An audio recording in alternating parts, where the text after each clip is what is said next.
A well-designed garden requires thinking about plant heights, colors, bloom times, and more. Follow a few simple tips, and it's easier than you may think to create a garden your neighbors will envy.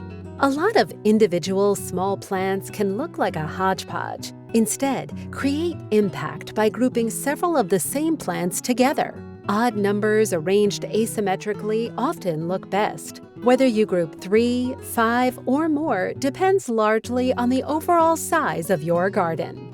Repeating plant clusters throughout the garden helps create unity. Likewise, repeating colors or textures can also bring a pleasing cohesiveness to the landscape. Place taller perennials and shrubs at the back of the border or in the center of an island. This leaves room for smaller plants to shine while drawing the eye across the entire garden. Summer blooming perennials get the most attention, but different plants dazzle at different times of the year. For year-round interest, include spring blooming bulbs, fall blooming mums, and winter showstoppers like winterberry or red twig dogwood.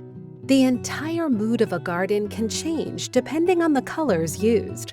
Whether you plant a soothing all-white moon garden, a vibrant garden of bright yellows and reds, or something in between, consider your color choices carefully. Relying on a couple of dominant colors helps bring cohesiveness to your garden design. From broadleaf to feathery, leaf textures vary widely. Using a variety of textures adds interest to the garden, even when plants aren't in bloom. A strong focal point can unify an entire garden space. A stunning specimen plant can do the job. Planters, birdhouses, bird baths, and benches are other excellent options.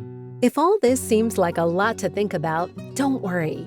Plants and design elements can always be added or moved. Just dig in and see what works. Keep these 7 tips in mind, and you're well on your way to success.